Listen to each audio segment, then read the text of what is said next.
बच्चा आंगन गया और उसका पिताजी खिड़की से सुन रहा था कि बच्चा क्या बोलता है। बच्चा बिल्कुल सच बोला था कि बाबूजी बोले हैं, कह देना बाबूजी घर में नहीं है। बच्चा तो सच बोला है। बाप क्रोध के मारे बच्चा को बांह पकड़ा और उठा लिया, पटक दिया, कहा रे वंश के कुल्हाड़ी, तुमको बोले थे क्या, तुम क्या बोल दिया, तुम मेरा नाक कटा दिया। वो बच्चा संभल करके किसी तरह से खड़ा हुआ। तब तक में बच्चा की मां आ गई। कहा क्यों मारते हैं? कहा वंश का कुल्हाड़ी है, हमारा नाक कटा दिया। कहा बाबूजी आपको नाक नहीं है, नाक रहता तब न काटते। आपके जैसे पिताजी को लाख लाख धन्यवाद जो अपना बेटा को झूठ बोलने के लिए सिखाता है। विचार कीजिएगा। इसलिए अपना बच्चा को झूठ बोलने के लिए कोई मत सिखाइए। सुल्ताना पढ़ने के लिए गया, पट्टी चुरा करके लाया, मां पीठ पर थपथपाई किया, बेटा बड़े सुंदर काम किए हो, तो हमको पट्टी खरीदना नहीं पड़ेगा। यदि बढ़िया मां रहती तो तब थप्पड़ मारती, बेटा तुम गलत किए हो, आज के बाद चोरी नहीं करना। अरे आपका बेटा बेटी कैसे बहसता है जब वह गलत कर रही है, तब भी आप किसी से लड़ाई करते हैं कि हमारा बच्चा गलत नहीं है, गलत आप लोग हैं। वही बाल बच्चा आगे चल करके आपका कपार मोकेगा। दूसरे को क्या लीजिएगा, आपका कपार मोकेगा। मैं बता देता हूं। तो मैंने कहा कि बच्चों में संस्कार दें, यही तो मुंडन संस्कार बताता है। संस्कार को भरे तो वो बच्चा का जो गजन हुआ तो हुआ। मां कहती है कि छोड़ दीजिए इसको, ये बच्चा सच बोला है, आप गलत बोल रहे हैं पति जी। तो पत्नी को भी मारने उठ गया। वो कहता है हमको मारकर के आपको क्या मिलेगा? आप एक अच्छा पिता हैं तो अपने बच्चा को झूठ बोलने से मना कीजिए और झूठ मत बोलिए। आप जैसा बनिएगा वैसा आपका बेटा बनेगा, हम जैसे बनेंगे वैसा हमारी बेटी बनेगी। विचार कीजिएगा। और अपने बच्चा को मधुर बोलने के लिए सिखाइए। हर आदमी प्रेम वाली बात सिखाइए, नफरत वाली नहीं, वैर वाला नहीं, दुश्मनी वाला नहीं। अब दियाद में झगड़ा हुआ, भाई भाई में झंझट हुआ, या आप छोटका बच्चा को भेज देते हैं कि जोरे छोड़ा टट्टी फायर का हुलकबो करिए, सुनबो करिए की बोले छे। अब वो 6 साल बच्चा जाता है शिकायत सुनने के लिए, आपने उसके दिमाग में कचरा भर दिया। सीता ऐसा नहीं किया लवकुश के साथ। सीता लवकुश को ऐसा बनाती है कि लक्ष्मण को, भरत को, शत्रुघ्न को, अब बजरंगबली को तो खुट्टे में बांध दिया। सुग्रीव को ऐसा गदा मारा कि सुग्रीव का गदा चुर-चुर कर दिया, सुग्रीवों को सुला दिया। कितना वो बच्चा मस्त बना, कितना वीर बना। ऐ मां, आप बच्चा को जन्म देने जा रहे हैं तो आप सुधरो। आप बच्चा को महान बनाओ, भगवान बनाओ, डॉक्टर बनाओ, इंजीनियर बनाओ, कलेक्टर बनाओ, अच्छा महात्मा बनाओ, अच्छा गायक बनाओ। देखिए हमारे बगल में साध्वी फुलेश्वरी साहब जी, मैं धन्यवाद देता हूं इसके माता पिता को। सब अपने अपने बेटी का ब्याह करके, 2 बच्चे की मां है, 3 बच्चे की मां है, अब पति सास ससुर तक सिमट करके मर जाती है। अब फुलेश्वरी साहब जी का माता पिता आज ऐसी बेटी को जन्म दिया है कि राष्ट्र का सेवा करने के लिए निकल गई है। श्रीमती इंदिरा गांधी। जवाहरलाल नेहरू 10 बच्चा पैदा नहीं किए, केवल 1 बेटी पैदा किया, श्रीमती इंदिरा गांधी, और उसको भारत का प्रधानमंत्री बना दिया जवाहरलाल नेहरू। इतना गुण कला दिया। देखिए, तो ज्यादा बच्चा पैदा करने से कोई महान नहीं होता है। यदि आप बच्चा पैदा किए हैं तो एक एक ऐसा बालक बालिका बनाइए कि वह देश के काम आ जाए, समाज के काम आ जाए। ऐसा बच्चा को पैदा करके माँ बाप का कोख सफल हो जाता है, समाज भी तर जाता है और कई परिवार के पीढ़ी तर जाते हैं। धन्यवाद दीजिए। तो मैंने कहा कि राष्ट्र सेवा, समाज सेवा बहुत बड़ा चीज है। मैं संस्कार की बात कहूं, सुल्ताना कि मां उसको बहवाई दिया, फिर दूसरा दिन कलम चुरा करके लाया, मां फिर बहवाई देता है, दे रही है। मां कहती है बेटा तुम बड़ा सुंदर काम किया, अब हमको दुकानदार से कलम खरीदना नहीं पड़ेगा। ध्यान से सुनो बहनों।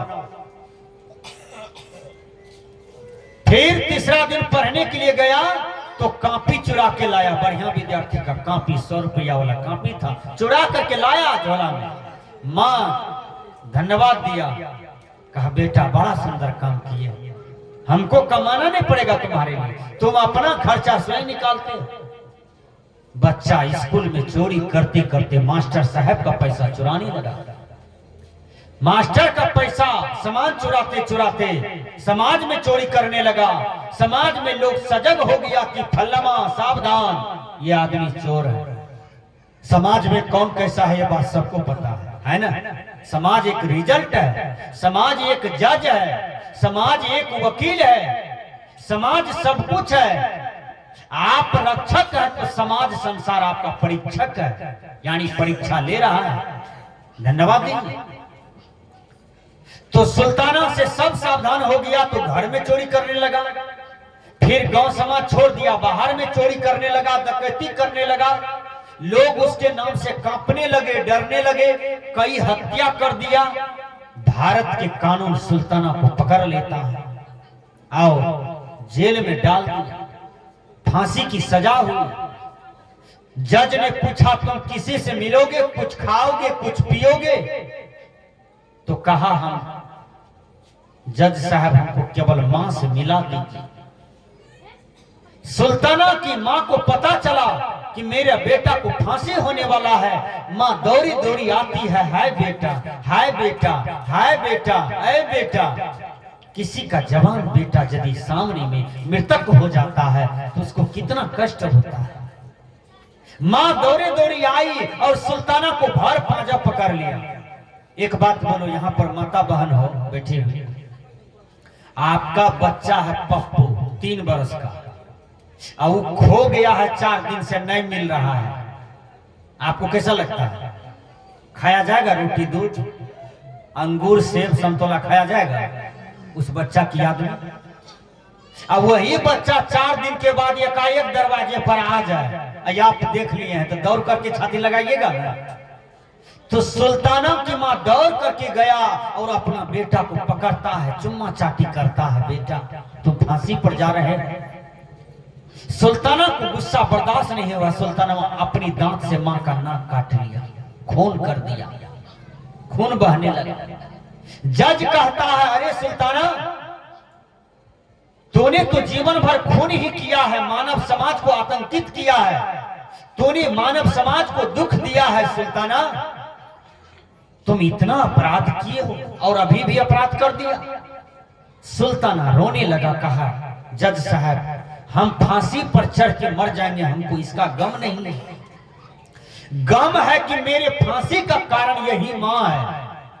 जिस दिन हम पट्टी चुरा के लाए तो मां मेरा मन को बढ़ाते गया, पेंसिल चुरा के लाए, मां कहती है बेटा बड़ा सुंदर काम किया। यही यदि बढ़िया मां रहती तो 3 थप्पड़ गाल में देता, बेटा तुम गलत काम किए हो, जिसका पट्टी पेंसिल कलम लाए हो जो उसको लौटा दो। उस दिन मैं सुधर जाता और आज मैं एक अच्छा इंसान रहता। तो विचार कीजिए, 5 बरस का बच्चा बिगड़ जाए तो मां का दोष, और 10 बरस का बच्चा बिगड़ जाए तो किसका दोष? पिता का दोष। पिताजी खैनी खाते हैं, बच्चा क्या बनेगा? एक बच्चा खड़े खड़े लेटरिन कर पेशाब कर रहा था, लघु शंका 5 मिनट, वो बच्चा था 22 बरस का। एक आदमी को छींटा पड़ गया, कहा सज्जन आदमी था, छींटा पड़ गया। प्रत्येक आदमी बैठ करके लघु शंका करें, पानी के साथ करें। धन्यवाद।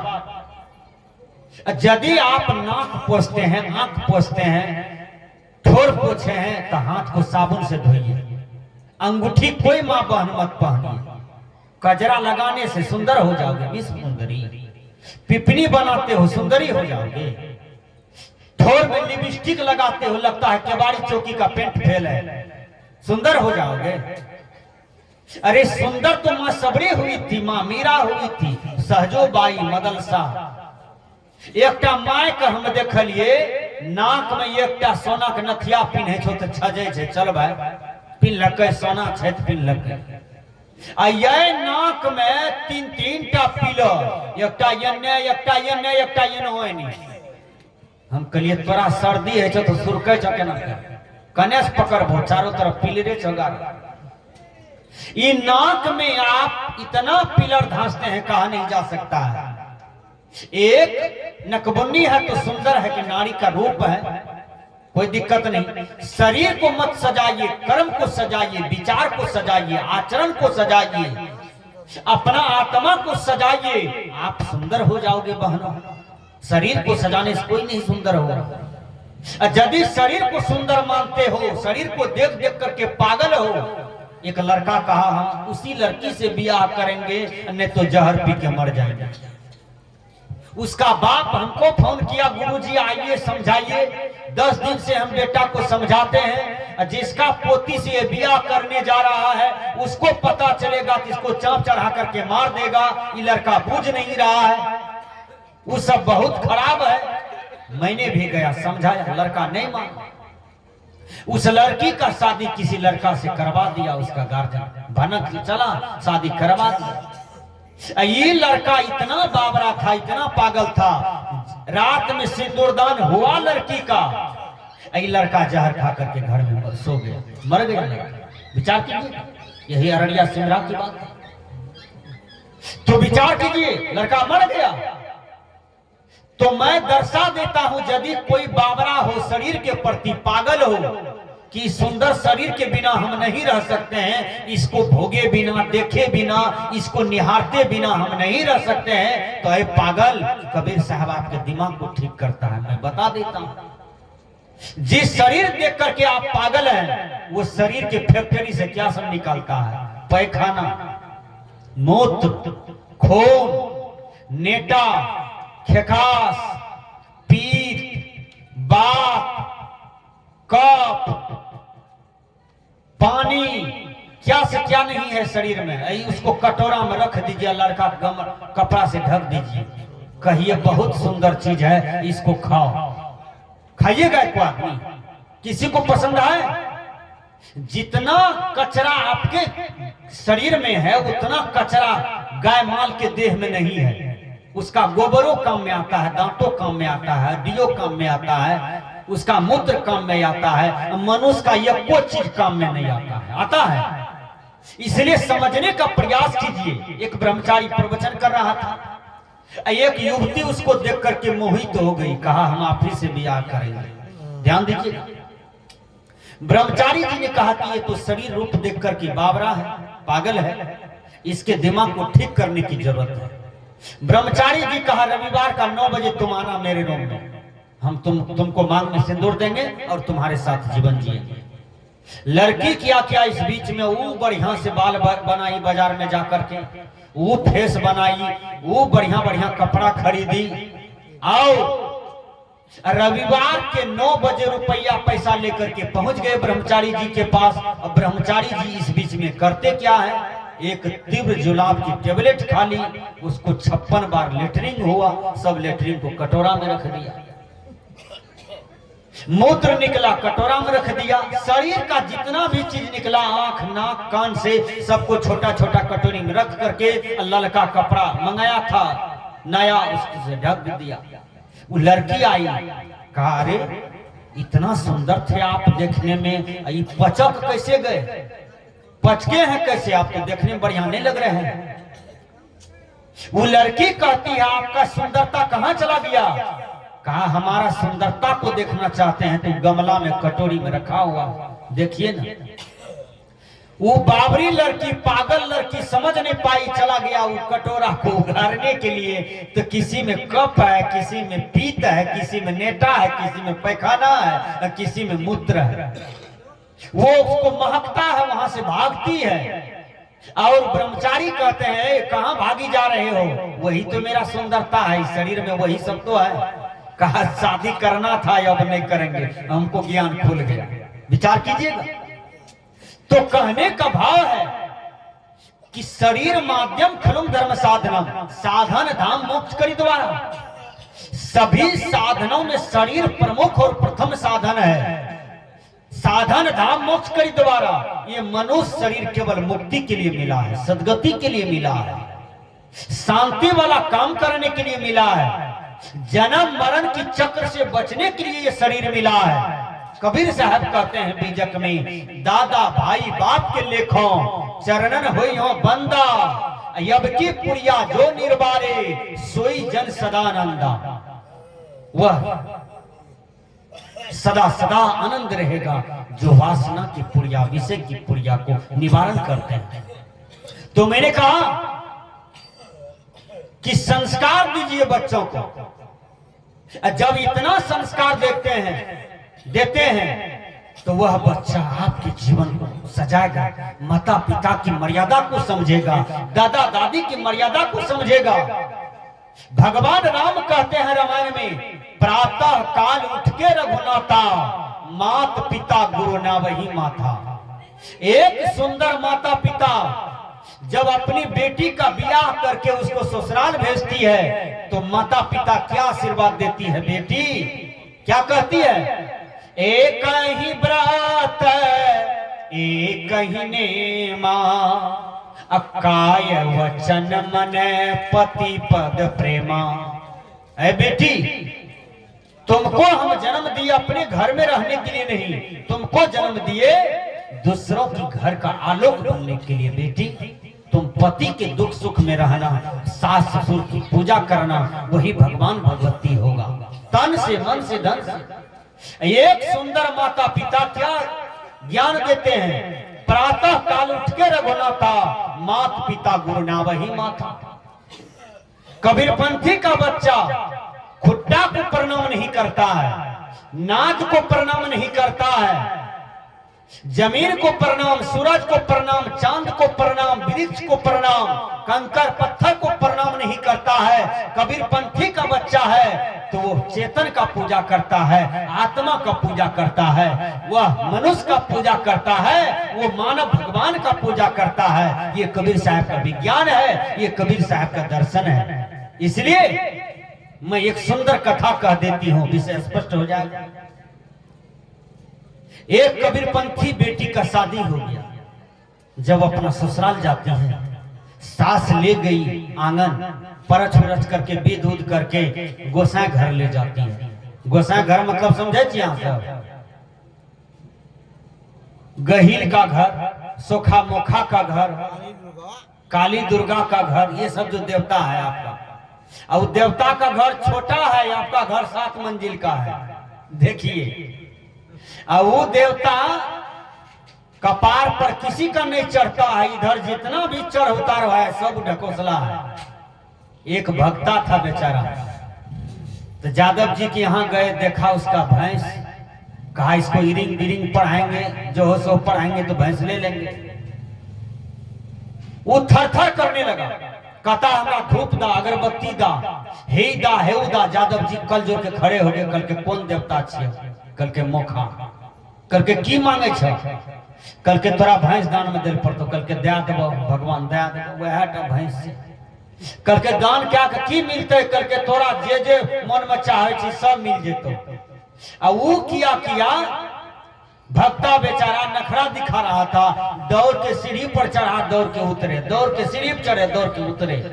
सीढ़ी के बगल में मधुमक्खी का खोता था, एक बार बैलेंस घुस गया, वो खोते पर ढह गया, सब मधुमक्खी गोसैया भगवान को धर लिया। इतना मधुमक्खी उसके देह में लटका कि बपलहरी छोड़ावे, दौड़ रहो लोग, दौड़ रहो, हमरा बचावा हो। अब घरवैया कहता है मर तू कलो मोखा छे तखनी दौड़े कहने कहे छे हैं? तो विचार कीजिए सज्जनों, ये सब भ्रम है, लोगों को शोषण कर रहा है, ठगाई कर रहा है। तो कबीरपंथी की बेटी गई गहिल माँ का घर, सास कहती है इसको प्रणाम कीजिए। कहा माँ जी ये कौन है? कहा ये घर की देवी देवता है, इन्हीं की कृपा से हम लोग जीते हैं, खाते हैं, पीते हैं, समरे हुए हैं। बेटी तुम इतना सुंदर दुल्हन हो, इसको प्रणाम करो। वो सास को प्रणाम कर ली और खड़ी हो गई। कल के हे बकलेली हमरा नहीं करी, एकरा करी, माय चाहिए, हमें कुछ नहीं चाहिए। फिर वो सास को प्रणाम कर ली और खड़ी हो गई। बार बार सास कहे उसको कीजिए, ये बार बार सास को कर ले, सास को प्रणाम करके चली गई। कहा अब इससे दिमाग नहीं लड़ेंगे, चली गई। ये अपना रूम पूछ लिया, गई पलंग पर बैठ गई। ढिठगर न थी, तेज थी न हिम्मतगर न थी। कबीर साहब का बेटा शेर होता है, कबीर साहब का बच्चा शेर का कलेजा होता है, उसको किसी से डर नहीं है, इतना निर्भीक होता है। कबीर साहब का विचारधारा बिल्कुल निर्भरांत है। रविंद्रनाथ टैगोर से पूछा गया व्हाट इज कबीर? टैगोर ने जवाब दिया this collection if he means in various matter contest the must either एटाइव record. Kabir teaching his teaching neither Vedanta nor Sankhya neither Nyaya nor Mimamsa but is based original of his thinking of his own. Sadguru Kabir एक समुद्र है, जैसे समुद्र पूरी दुनिया की नदियां को पानी अपने में समेट लेती है, उसी प्रकार कबीर का विचारधारा में सभी महात्मा का विचारधारा समा जाते हैं। इसलिए कबीर साहब समुद्र है। कबीर साहब का विचार न सांख्य से मिलता है, न वेदांत, न कबीर साहब कागज की लेखी, न परंपरा का मारा हुआ बात कहते हैं। कबीर साहब बिल्कुल सार्वभौम रिसर्च 2-2-4, यही गरिमा तो कबीर साहब की है। कबीर साहब ने कागज की लेखी की बात नहीं कहा, कबीर साहब ने अनुभव की बात कहा। इसलिए कबीर साहब की विचारधारा को समुद्र बना गया।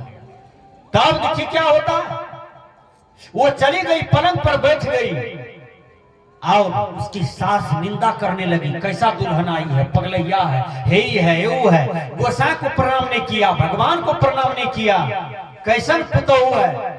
निंदा तो शुरू हो गया।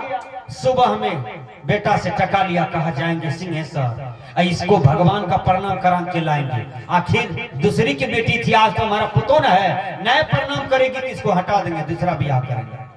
सिंहेश्वर ले गया सास। सिंहेश्वर में 2 गेट है, एक प्रथम गेट, एक दूसरा गेट, और तीसरा में भगवान। प्रथम गेट के पास बूढ़ी गई तो उस गेट में कौन था? हाथी का चित्र गेटे में। ये पुतहुआ झट से सास की डांड धर ली, कहा माँ वो हाथी हमको मारेगा पटक करके। कल के हे बकले, वो हाथी सचकुरवा नहीं छिए, झूठ करवा छिए, कलाकार बनल के ओकरा गेट में। कल के ना बात छे, मैं कल के हाँ। फिर दूसरी गेट के पास जाती है, वहां ऐसे बंदूक ताने हुआ था 2 फौजी।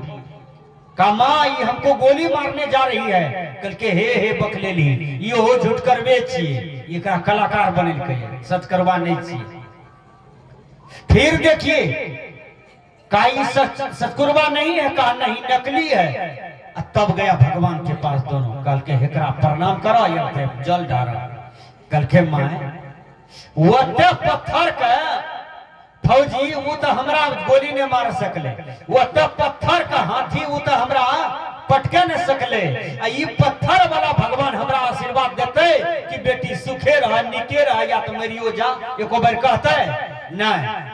यदि चेतन का हम पूजा करेंगे माँ जी, तो चेतन को प्रणाम करेंगे, गोर लगेंगे, सेवा करेंगे, तो कहेगा बेटी सुखे रहा, सुहागवती रहा, 100 बरस जिया। ये चेतन में शक्ति है। इसलिए माँ जी हम जड़ का पूजा नहीं करेंगे, पूजा हम चेतन का करेंगे, क्योंकि हमारे सिद्धांत में है कि कबीर आत्मा का पूजा करते हैं, कबीर जड़ का पूजा नहीं करते हैं। इसलिए पाथर पूजे तो हरी मिले, मैं पूजू पहाड़, ताते भले चक्की, जो 20 खाए संसार। आइए मैं भजन के द्वारा विषय को पुष्टि करता हूँ।